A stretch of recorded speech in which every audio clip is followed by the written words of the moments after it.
$50 to get 50% off. This offer is available for a limited time to U.S. residents only and cannot be combined with any other offer.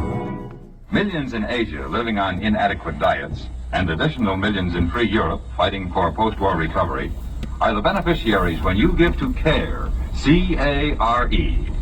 Send the $10 CARE package or the $6.95 budget package. For further details, write CARE, New York. That's CARE, New York. Time for a half-hour radio version of a comedy motion picture. Released Miss Grant Takes Richmond featured Lucille Ball as the secretary and love interest of William Holden. Replacing this radio production by Sam Spade actor Stephen Dunn. You'll also Arthur Bates and Norman Field. On May 19th of 1950.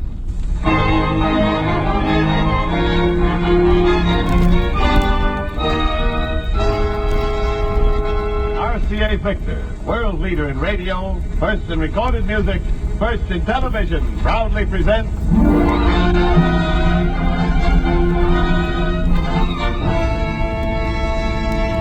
Screen Directors Playhouse, star Lucille Ball, production Miss Grant Takes Richmond, director Lloyd Bacon.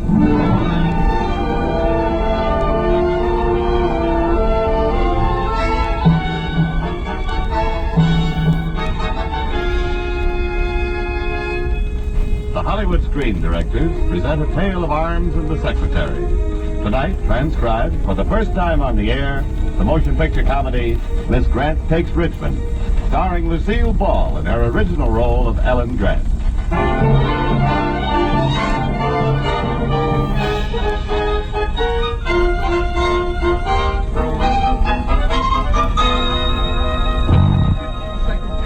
And now, ready, girls? It begins.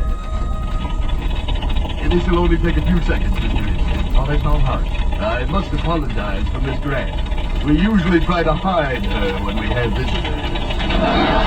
All right, girls, time. Yeah, Miss Grant. Yeah, Miss Grant. Miss Grant! Miss Grant, please pick your typewriter up off the floor. And now, Mr. Richmond. It's all right, Mr. Woodruff. I'll take that girl. Is that girl? Very well. Mr. Richmond, that's Miss Grant. That's right. Richmond takes Miss Grant.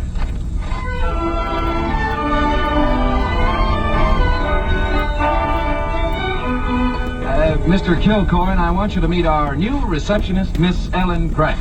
Receptionist? How do you do, Mr. Kilcoyne? I'm sure I'll please you. I have a diploma here from the Woodruff. Never mind, Miss Grant. One more thing. Yes, sir? That room that Mr. Kilcoyne just left. Yes, sir. It's our conference room. I see. And no one but Mr. Kilcoyne and myself is permitted to enter. Is that clear? Yes, perfectly clear. Fine. Mr. Kilcoyne, the conference room. Yeah. Hey, Dick, are you nuts? What do we need with a receptionist? She thinks we're in the real estate business. Besides, she's a perfect front. Nice eyes, nice hair, and nothing under it. Hello? Yeah, 200 to win. Morning Star, 8th at Pimlico. Right. Some bookie outfit we are with a dame yet. Don't worry about the dame. She was the dumbest one in the whole school. So is my wife, but I'm still paying her alimony. Look, if you're so worried about her finding out, why don't you give her some dictation? Here, answer this circular. Tell them we'll buy the property. Buy it? Well, what's the difference so long as we don't send the letter? Okay, but we need a secretary like a horse needs a yacht. Oh, 200 across. Okay, Miss Grant, I got here a letter for you to answer. Now take this, to the Sunset Knolls Estates. In your offer to sell 20 choice acres, am I going too fast for you? Oh, no, sir. Nobody can go too fast for me. Why not? Well, when I get stuck, I just put in a doofer. A what? A doofer. You see, when I can't remember the right sign, I just make something else do for it. Do for it. Oh, you're a genius. Oh, no, I'm no genius. No kidding. Well, take the rest of the letter. Offered to sell 20 acres of choice land at $60,000. We'll take it. What are you going to do with it? Oh, well, build some of them there dream houses. You mean a low-cost housing project? Yeah, one of them. Why, I think that's wonderful. People in this town need cheaper places to live. Especially after we get through with them. You type that up, Miss Grant. If you forget a word... I'll just put in a doofer. Yeah, doofer.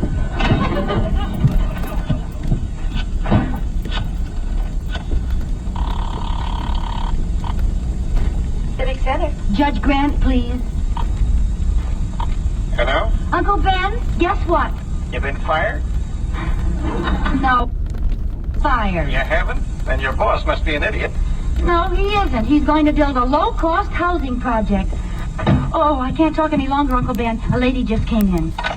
Yes, madam. Can I do something for you? Well, that depends on whether you're Dick's secretary or his hobby. Where is he?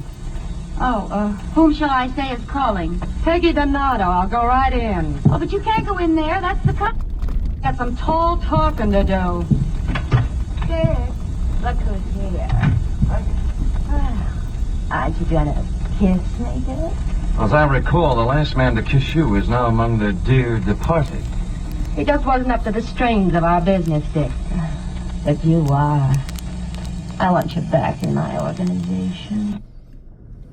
Get it straight. You're big time bookmaking. I'm small. I like it this way. It keeps my lifeline long. Does it also keep you playing footy with Miss Dreamy Puss out in the front office? That's strictly business.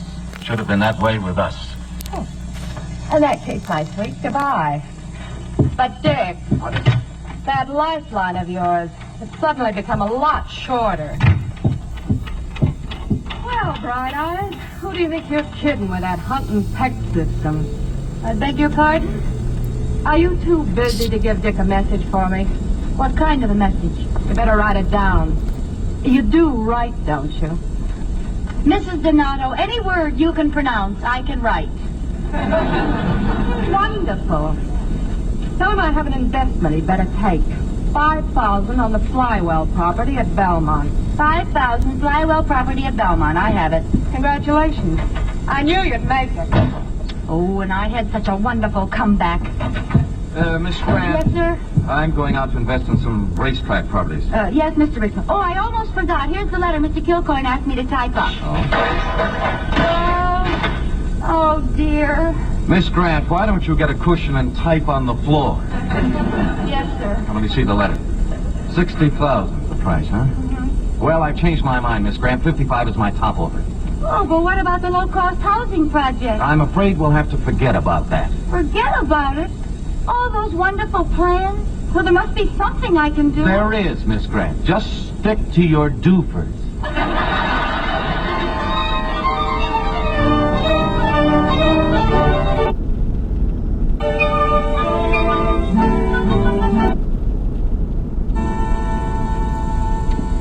Miss Grant, where have you been all afternoon? Smoothing the way for better housing, Mr. Richmond. Hello, Mr. Kilcoyne. Great. Here, I'd like you to meet my Uncle Ben. Glad to meet you, Mr. Richmond. My uncle and I have arranged it so you can buy the Sunset Knolls property for $50,000. Isn't that cheap? It's a steal. Miter. We even brought the papers. Sign here. That check is... I'm sorry, but I've reconsidered the deal and, well, I don't think we'd care to do business. The transaction seems to be a very wise one. And my uncle ought to know he's a judge. A judge? I resigned from the firm.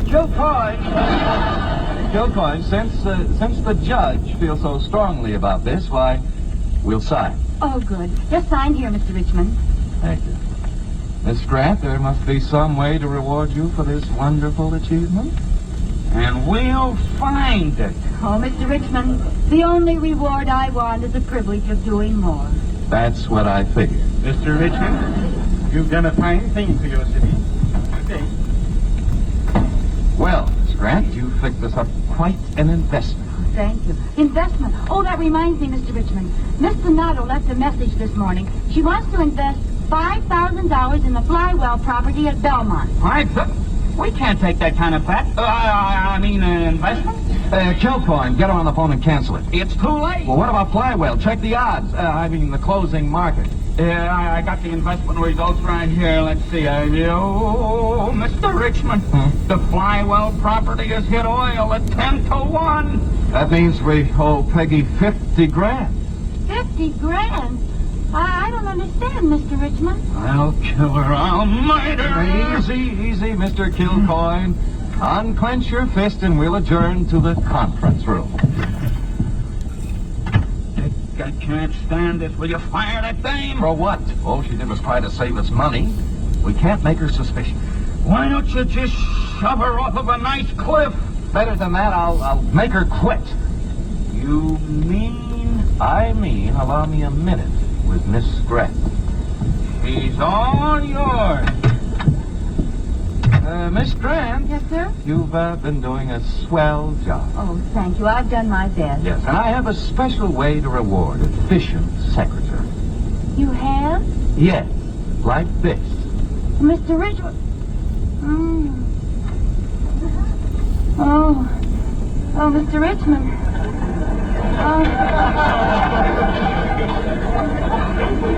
How many secretaries have you had? Dozens.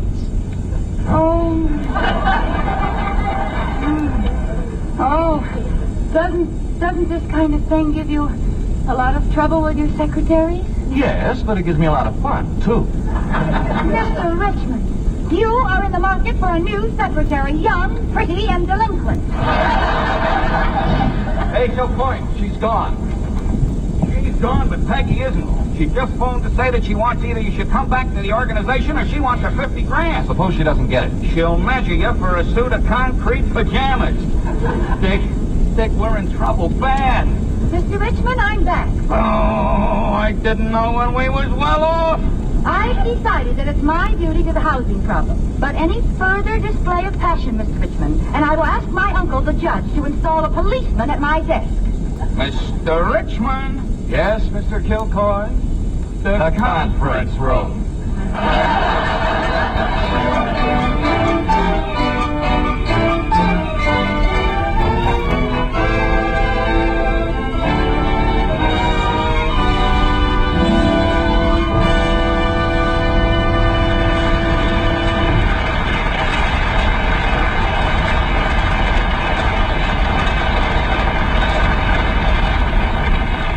You are listening to the Screen Directors Playhouse production of Miss Grant Takes Richmond, starring Lucille Ball and presented by RCA Victor.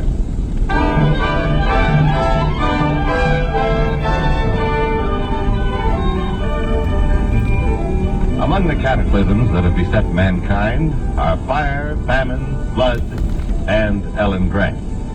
The bookie firm of Richmond and Kilcoyne has felt the sting of Ellen's good works to the tune of $100,000. And Ellen still hasn't discovered that her employers are not in the real estate business.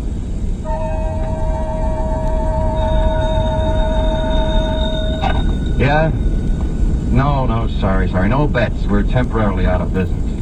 That Grant dame. All we have to do is pay for a $50,000 building tract and pay off another 50 to Peggy Donato's mob. And she was too sure of that 10-1. The race must have been fixed.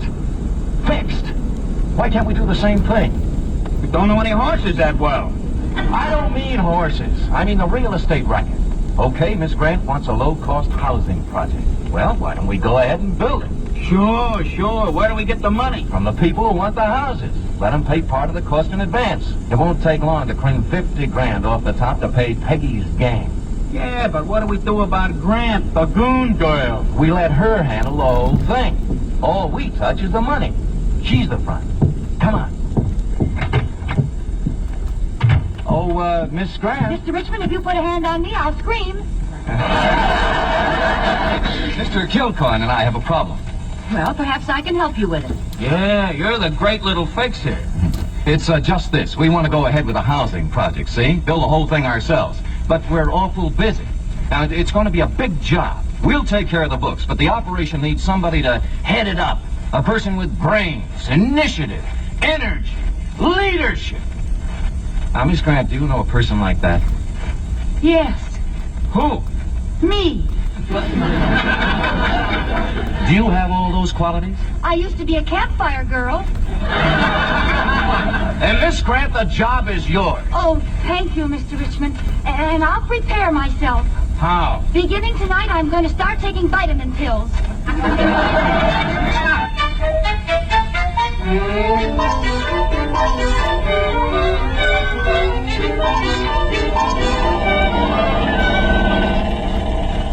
Willicombe, I know you're the architect in charge. I am, Miss Grant. But look at these plans. I'd like this moved over here. All right, Miss Grant. You want to climb up on the roof every time you take a bath? That's your business.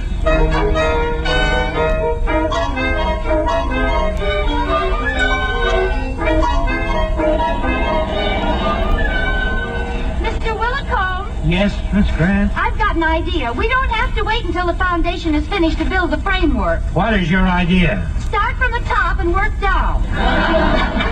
What's going to hold the building up? It'll just hang from the roof.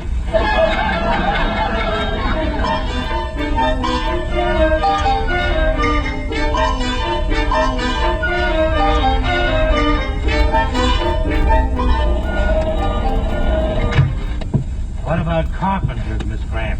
Let them go. But we won't be able to get them back when we want them. Then let them stay. We can't pay them if they're not working. Then let them go. Oh, Miss Grant. I admire your feminine attitude, but you've got to make up your mind. I don't have any. I know that. I don't have any feminine attitude. I have brains and an energy and initiative and leadership. Mr. Richmond said so. Hello? Yes, speaking. What? Oh, thank you. That was the bank, Mr. Willicombe. We're overdrawn. We'll have to stop work.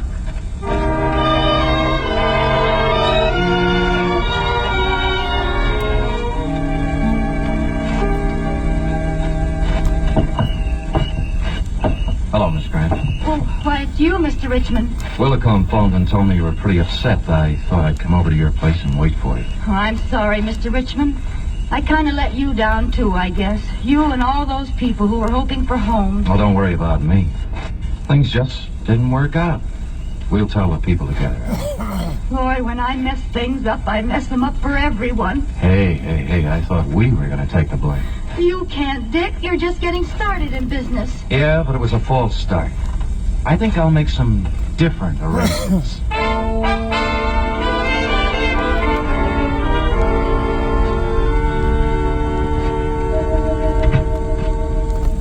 Relax, Dick. Sit down. Get to feel a luxury again. Sure, Peg, you're the luxury kid. But I'm here to pay a debt. $50,000, clean and crisp. You offered to forget this, though, if I came back into your organization. Does that offer still hold? Money's only money. But, Dick, I want you back, baby. With interest. Okay, you've got me. But I got some business to clean up. After that, I'm working for you again.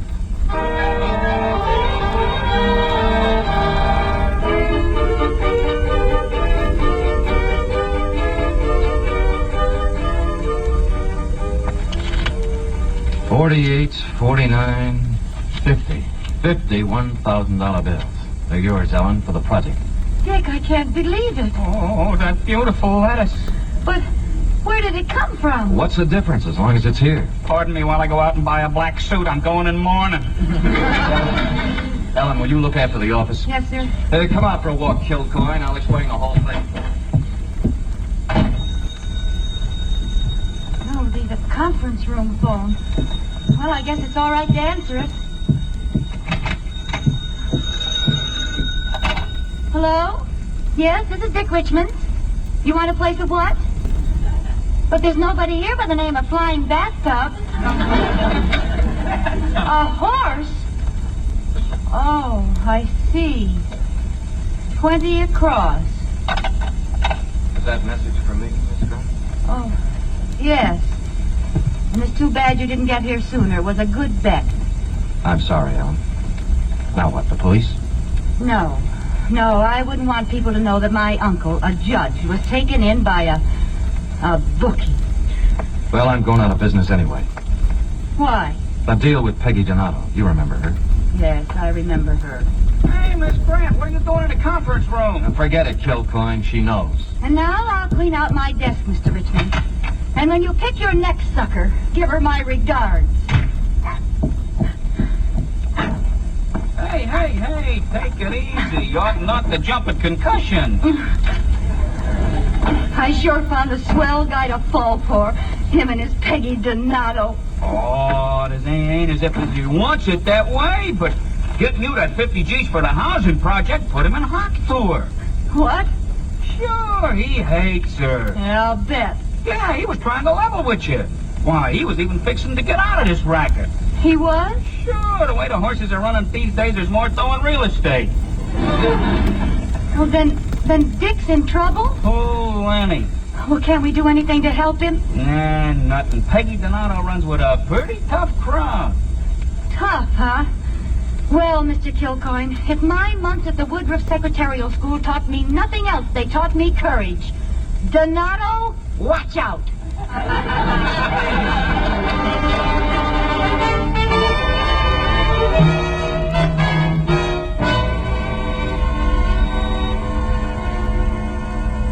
Well, Dick, is your business all straightened away? Sure, Peggy, I'm in fine shape now. Oh, have a drink and get familiar with my home. You'll be spending a lot of time here. Okay, sister, reach. Helen! Come on, put him up before I guzzle you with this rod. Oh, cut it out. That stuff went out with bathtub gin. Well, I'm bringing it back. I'll be. Laugh again, turnip head, and I'll blast you. Hey, look, what do you want anyway? Muscle in on the syndicate, will ya? Steal my man, will ya? Your man? He ain't no good to me anymore, but the kids miss him.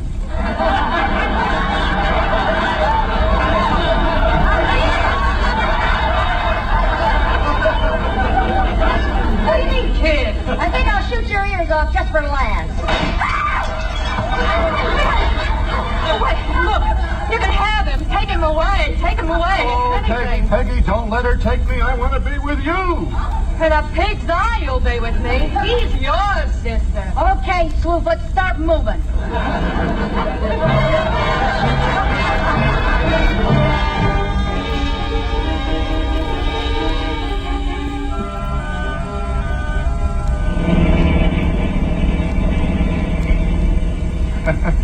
Okay, Miss Grant, we can park here and relax. We're out of range for a counterattack right now. Darling, you were terrific.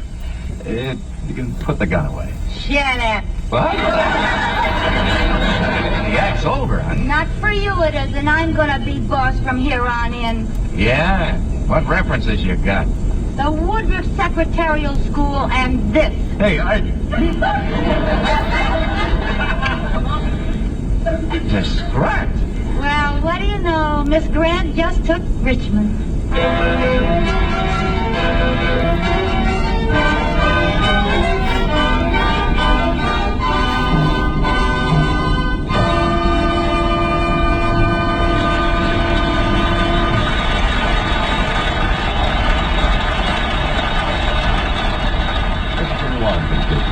You have just heard the last act of Miss Grant Takes Richmond. Now, here to get us tonight's star, Lucille Ball.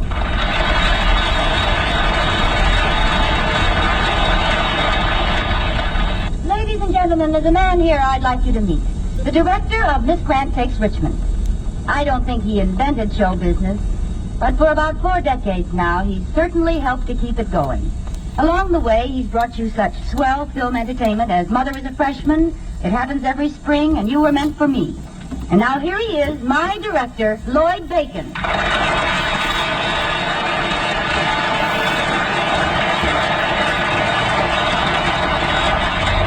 Thank you, Lucy. But you make it sound as if I'm an old timer in pictures. Well, aren't you, Lloyd? I'm just a beginner, after all. I started in 1915. Oh, I see you're just learning. And you know one thing I'm learning right now? What's that? Stay on a movie set and stay away from radio microphones. Well, you're not going to get away yet, Lloyd. Because working with you, I found out just how much a person can learn in all your years of picture making. When an actress has a director full of knowledge like that, picture making doesn't seem nearly as difficult as it is. Thank you, Lloyd, for showing me how. Thank you, Lucy. Well, how about you showing me what to do about this microphone? Oh, that's easy. Good night, Lloyd. Good night, everyone. Good night, Lucy.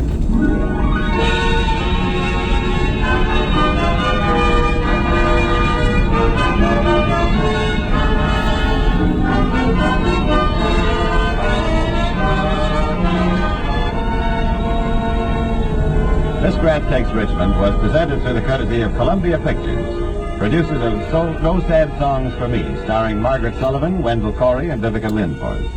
Lucille Ball can be heard on her own radio show and will soon be seen in the Columbia Pictures production, The Fuller Brush Girl. Lloyd Bacon appeared through the courtesy of 20th Century Fox, producers of the Technicolor picture Ticket to Tomahawk. Included in tonight's cast were Stephen Dunn as Dick Richmond, Herb Vigran, Gene Bates, Frank Nelson, Norman Field, Arthur Q. Bryan, and Frank Buck. Miss Grant Takes Richmond was adapted for radio by Richard Allen Simmons, and original music was composed and conducted by Robert Armbruster. Screen Directors Playhouse is produced under the supervision of Howard Wiley and directed by Bill Karn. Portions of tonight's broadcast were transcribed. That radio version of a comedy motion picture was originally broadcast on May 19th of 1950. Lucy's big screen co-star was William Holden, but as you heard, Mr. Richmond was played on radio by Stephen Dunn. We most often have Dunn on The Adventures of Sam Spade. He replaced original lead Howard Duff for the final few months of that detective series run. I'm Greg Bell, and next on Sirius XM Radio Classics, an hour in the Wild West. We'll hear from Gunsmoke, followed by James Stewart as the six-shooter. Be right back. The NBA Finals are on Sirius XM. Each game presents different challenges. Whenever your number is called up, just be ready to do it. It's Jason Tatum's Celtics. Hey, blown by McDermott, muscles it up and hands score to the foul. Versus Luka Doncic and the Mavericks. Luka between his legs, stepping back for the win. It's Game 1 tomorrow night at 8:30 Eastern on NBA Radio Channel 86. And listen to the hometown announcers on your radio and the all-new Sirius XM app. Life insurance. What's your excuse for putting it off? Can't afford it? Too much hassle? Think your work coverage is enough? There's a lot of excuses for putting off life insurance, but one big reason why you shouldn't. If the unexpected were to happen to you, who would pay the mortgage, the kids' tuition, and all the other bills? In a time of grief, the last thing you would want is for your family to have to sell the house and struggle to survive financially. At Ethos, we could get you covered in just 10 minutes, and boom, family protected. Rates can increase the longer you wait, so no more excuses. Take 10 minutes today and discover the modern way to get the life insurance coverage you need. Ethos, fast and easy online term life insurance. Up to $2 million in coverage with no medical exam. Some policies as low as $1 a day. Answer a few health questions and get your free quote at startethos.com. That's startethos.com. Prescriptions require an online consultation with a healthcare provider who will determine if appropriate. Restrictions apply. See website for details and important safety information. Subscription required. Price varies based on product and subscription plan. Hey guys, did you know there's a generic form of Viagra that works just the same but is 95% cheaper? And you can get it online at hims.com/classic. Through Hims, you'll get a free medical consultation to determine the ED medication that's best for you. Discreet shipping if prescribed, a 100% online process, and a range of treatment options, including trusted generic alternatives to the name brands at up to 95% off. ED is personal, and at Hims, so is treating it. Just go to hims.com/classic and get connected to a licensed medical provider online for free with zero copay, no expensive appointments, and no awkward face-to-face conversations. To start your free online visit, you need to go to this exclusive address, hims.com/classic. That's hims.com/classic for your free online visit. HIMS.com/CLASSIC. Wesley Financial Group is not a law firm. Are you one of the nearly 10 million families that own a timeshare? Unfortunately, many families stuck in timeshares have learned the dark side of ownership, as their timeshare ends up being nothing like they were promised. I'm Chuck McDowell, founder of Wesley Financial Group. If you were lied to when buying a timeshare, you're going to need help. I know this because I once worked as a timeshare salesman, but quit the business and made it my personal mission to help folks get rid of bad timeshares. That's why I put together a timeshare exit information kit to help you understand how the timeshare industry works and your options for cancellation. Over 30,000 families have trusted us to get rid of their timeshares. Many started out by simply calling us for the free information kit and are now timeshare free. To get your free information kit, call Wesley Financial now. 800-627-1212. That's 800-627-1212. 800-627-1212. And now on Sirius XM Radio Classics, an hour in the Wild West. Later we have Jimmy Stewart as the six-shooter. But first we ride into Dodge City, Kansas. Joining the usual cast will be Ralph Moody, Paul Dubob, and Joseph Kearns. It's from September 23rd, 1956.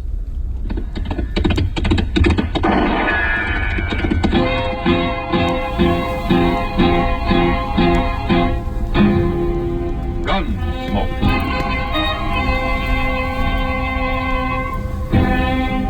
Around Dodge City and in the territory out west, there's just one way to handle the killers and the spoilers, and that's with a U.S. Marshal and the smell of Gunsmoke.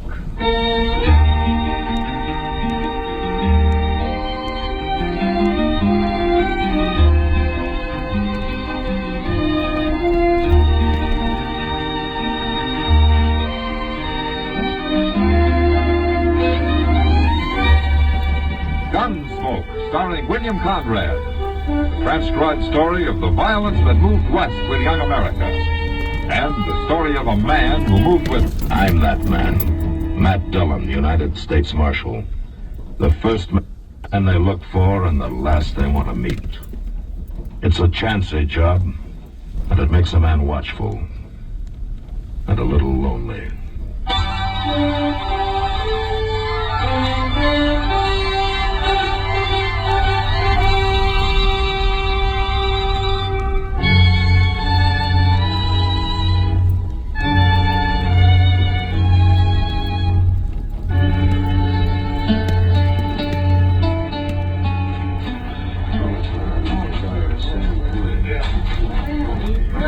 Quiet, neighbors. Quiet now. Oh, my land, Mr. Dillon. I think the parson is going to make the funeral speech. It looks that way, all right. And do you care if I have to listen to any of that gone to glory talk? I'll just bust a gallus. And it can't last too long. Now, quiet down, folks. We got to show the proper respect for this here chap that's deceased. Matt? Oh, Matt. What? Oh, Doc. This is the first time I've ever seen you at one of these Boot Hill parties. Well, I imagine you attend regular, though, don't you, Doc? Seeing as you've put so many of them here. No more than you have, Matt. No more than you have. Hey, you fellas down there in the hole. That's deep enough. We ain't going to plant him standing. All right, neighbors, huddle in close now. Let's get back in the kind of send off that's due and give it to him. Oh, Reverend Blouse sure does love the sound of his own voice. He gets a $3 fee for this, Chester. Oh, see, Matt, you really have a reason for being here? Yeah, I have, Doc, but I don't know just what to do about it. All right, folks. I come out here to Boot Hill for the same reason the rest of you come. So we can pay our last respects to a fellow neighbor we knowed and loved. Packy Roundtree. Now, I can't recall I ever seen Packy at any of my meetings. Never seen many of the rest of you there for that matter. But I still looked on him like all of you did as a fine, upstanding, courageous, God-fearing gentleman. Good, honest, hard-working. A credit to Dodge City and the whole doggone country round about. Is he talking about old Packy Roundtree, Mr. Dillon? That's what he said. Yeah, but Packy wasn't nothing but a measly, miserable, shiftless old grub staker. That's while he was alive, Chester. In that happy hunting ground we're all yearning toward. Well, now he's got a long journey ahead of him, folks, so let's get him started on his way. You fellas that's going to be pallbearers, get your ropes looped under the end of that coffin. We'll put him down gentle-like. Doc, did you ever hear of a Sawbones over at Walnut Springs by the name of Stearns? No. Why? Yeah, because that's who signed the death certificate. Well, it must have been some doctor who was just passing through. Yeah, maybe. Something eating you, Matt? Yeah, Doc. All together now, boys. We lift him up, lower him into the grave, and then slip the rope. Just a minute, Parson. Yeah, come on, Chester. Sorry, Marshal. Didn't know you was aiming to speak. I'm not. Well, but you won't.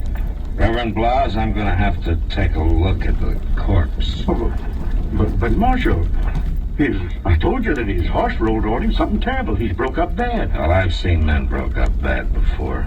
Chester? Yes, sir? Take that pick over there and pry a board loose on top of the coffin. All right. Now, resent this, Marshal. Why, it's a reflection on my calling. All due respect to you, Parson, but I still got my job to do. Violent deaths have to be certified by the marshal's office. But I told you what happened, and I brought in Packy's body myself. Yeah, that's right, Parson. Already in his coffin. Nailed up tight. You about got it, Chester? Yes, sir. There it is. We'll be able to... Mr. Dillon! Yeah, I see it. Let me have a look here, Matt. I can tell you in 2 minutes what he died. What, who died of, Doc? There's nothing here but some straw and a bunch of rocks.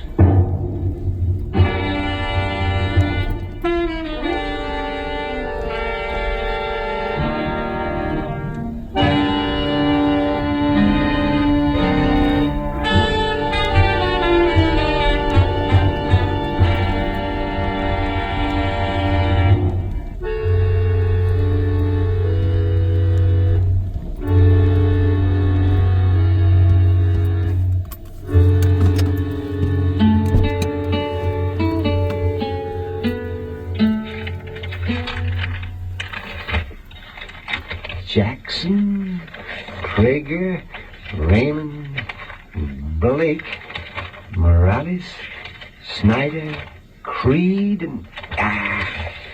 There's nobody named Hawkins in these bulletins, man. Well, it's not here either, Doc. But I didn't figure it would be.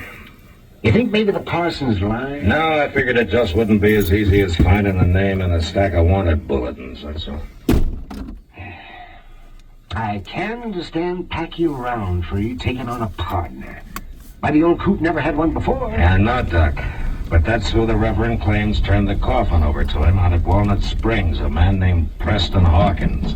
He said he was Packy's partner, and he gave the Reverend a will to file, leaving everything Packy owned to him. The darndest thing I ever heard of. That's that, all right. But the coffin was full of rocks, Matt. Packy may not even be dead. And so the will's worth nothing. No, but it might have been if that box had been buried according to plan. Sure. All I own, I leave to my partner, Preston Hawkins. But Packy never owned anything in his whole life, man. That's got me beat, Doc.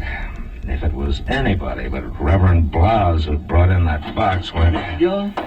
Oh, what'd you find out at the assay office, Chester? Well, Sir Pete done everything but run these rocks through his furnace. What did he decide? He said they might have come from any one of a dozen different places. But they ain't float rock out of some river bottom. What do you mean? Well, Pete says they're fresh broke, like they've been mined. He says they're pretty good ore, lead and silver. Yeah.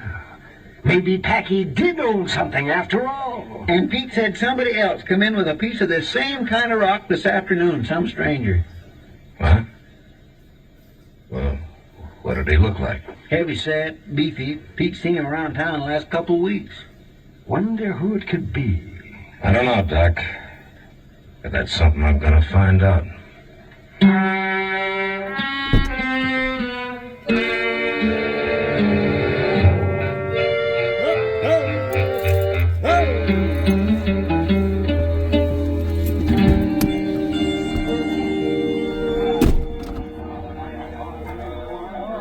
It's the man there by the end of the bar mat.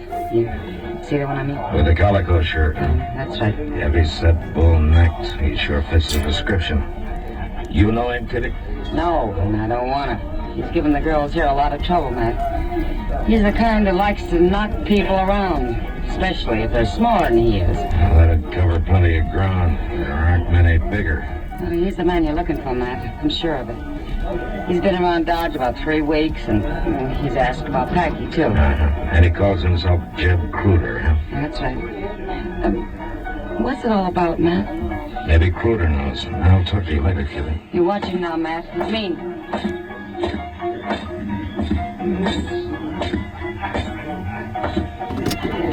Evening, Cruder. Wow. If it ain't the marshal. Have a drink, law man. Cruder, I understand you took some rock into Pete Will's assay office this afternoon. Any law agin it? I also understand that you've been trying to find Packy Roundtree.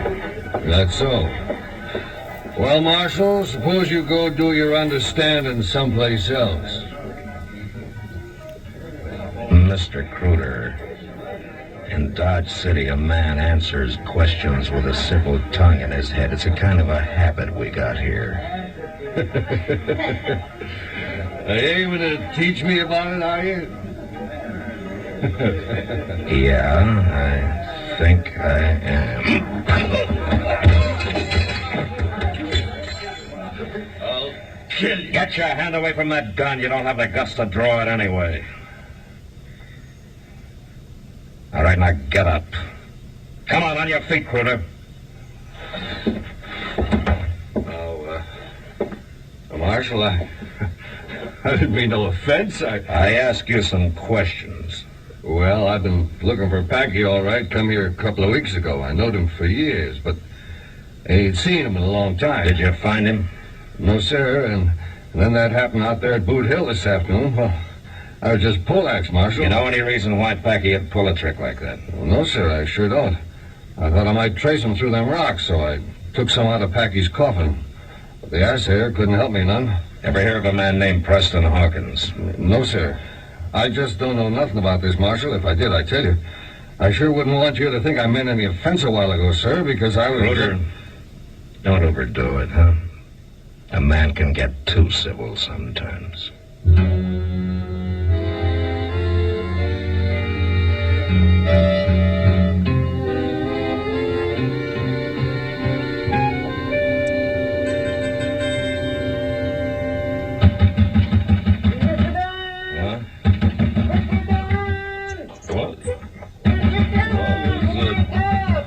All right. Hold your horses.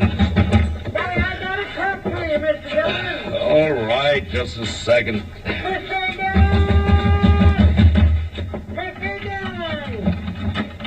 What's the matter, Chester? I'm right sorry to wake you up, but the parson's over at the office, and he says he's got to see you. Reverend Blouse? He sure picks a fine hour to come calling. Well, he ain't calling exactly. Truth is, he's awful upset, Mr. Dillon. Oh, what about? You won't never believe this, but the parson says he wants to confess.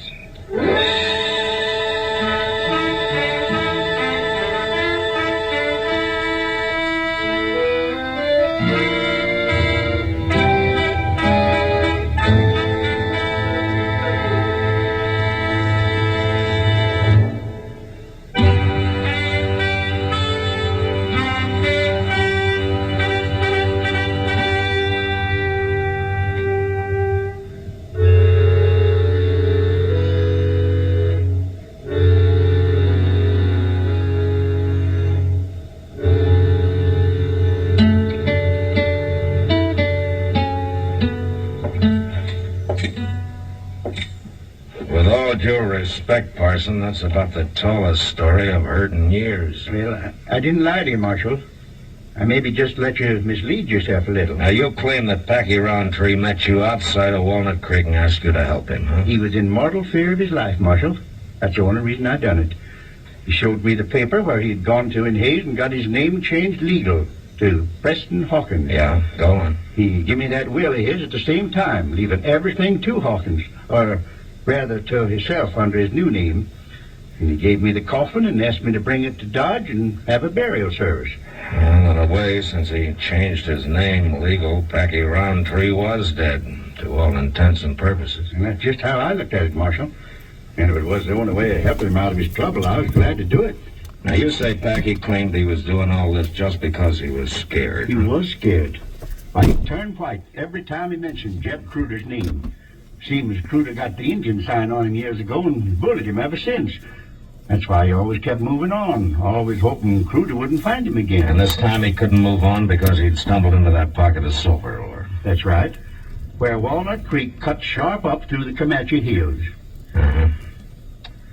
Well, from what I saw of Jeb Cruder, Packy's story holds together pretty solid. Cruder's a coward and a bully, all right. Yeah, sure is. How do you figure I got my head cut open this way? I was going to ask you about that. Cruder forced his way into my house tonight. What? Yeah, he buffaloed me with his gun barrel, and he threatened to shoot my wife if I didn't tell. Didn't tell what? How to get to Packy's silver mine. I had to, Marshal. I didn't have no choice. Why? Chester, Yes, sir. get a couple of horses saddled fast. There's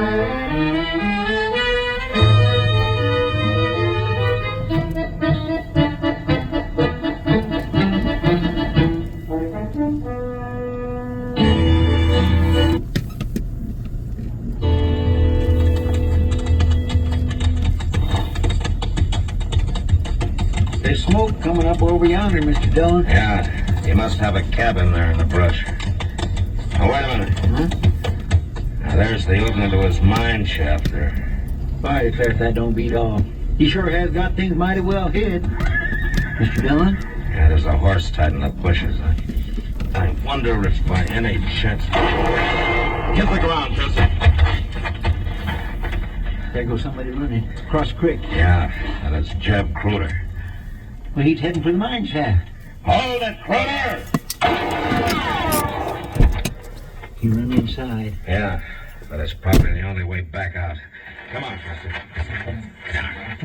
I'd had better sense than to run for a place he can't get out of. I guess he was surprised. He wasn't expecting anybody to ride in on him. That's for the horse. You stop right there in your tracks. Where's Packy Roundtree? Yeah, just take it easy, Chester. It's a fine darn thing. Man works all night in his diggings and can't even get his breakfast out. Somebody shooting up a ruckus here. Well, doggone if it ain't the marshal. Morning, Packy. Or Preston Hawkins, I guess it is now. I reckon you know the whole story then, huh? Yeah, and so does Jeb Kruder. Kruder? We just chased him into your mine shaft over there. Oh, you don't say so. Well, now, that's mighty interesting. Yeah, we were just going in after it. I reckon he'll keep for a while. Let's sit down. Look, Packy, I think we're No, going... sit down. That's the only way out. He can't get out no other way. We might as well for a minute. Now, I want to tell you about Kruder and why I done what I done. You see, the fact is, Marshal, I'm a goddamn coward. Oh, what do you mean? Well, I just ain't got the courage most men got. When it comes to Jeb Kruder, I ain't got none at all. I want to tell you about 3 years ago, out in Montana Territory, when I thought I got clean away from him. I had me a little flock of sheep, built it up from nothing. Then Kruder showed up again. He hog-tied me, Marshal, to make me sign over the sheep to him. Look, I want to show you my legs here. It's how come I limp like I do. Packy, later, huh? Could we hear the rest of it? He held his gun 6 inches from the calf of my leg and put a bullet through it. I wouldn't sign. Then he put a bullet through the other one. Well, I signed, Marshal. Well, he ought to be hung doing a thing like that. What? Well, that come from the mine shaft. Yeah, right on time. Well, that's darn good shoes. Come on, Chester. Let's see if we can get him out of there. Oh, no, Marshal. You can't go in there. Huh? Oh, not now you can't. See, I worked all night, got me around to drilling. 13 holes. Loaded them up. 5, 6. Yeah, I touched them off just before I went up to the cabin. But you don't understand. Kruder's in that shaft, Packy. Kruder? Oh, doggone if it didn't clean slip my mind, Marshal. 7. There's 9. Ah, that was a darn good round. Run down a lot of rock. There's 10. I reckon I'll stick to this brand of fuse from now on. Packy, what am I gonna do with you? It ain't pleasant to be shot in the legs, Marshal. That's 11. Sure hope the parson get that coffin I built. Come in handy. We can find anything to put in it besides just rock. That's 13. I guess that's the end of it, Marshal. Yeah, guess it is, Packy.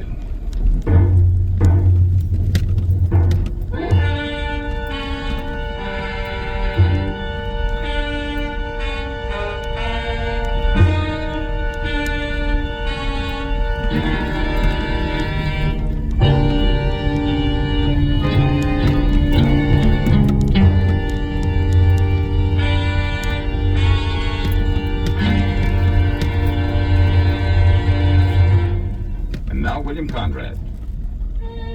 You know, it took a lot of courage to stand on a frontier street facing some gunfighter who wants to take your life. Yet next week, a man does just this, knowing full well that he can't even draw his gun. and that was the West. Gunsmoke, produced and directed by Norman Macdonald, stars William Conrad as Matt Dillon, U.S. Marshal.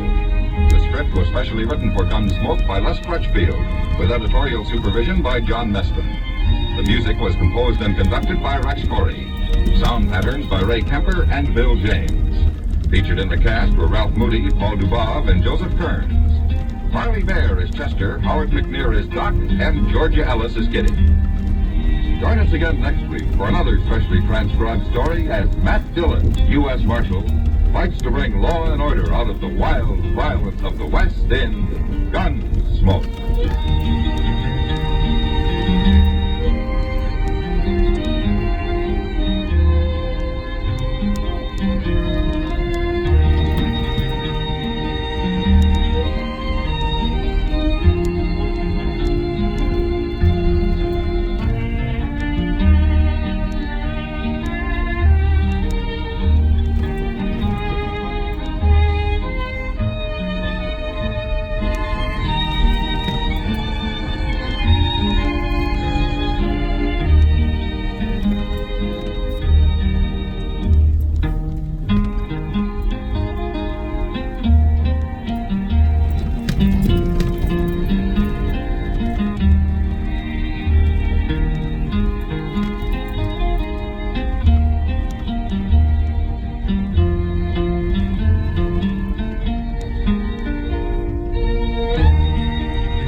Fox, a Rocks from September 23rd, 1956. William Conrad as Matt, Marley Bear as Chester, and Howard McNear as Doc. Also in the cast, Ralph Moody, Paul Dubov, and Joseph Kearns. Get your own collection of Gunsmoke as well as the next Western will present the six-shooter over at radiospirits.com. That's radiospirits.com. Up next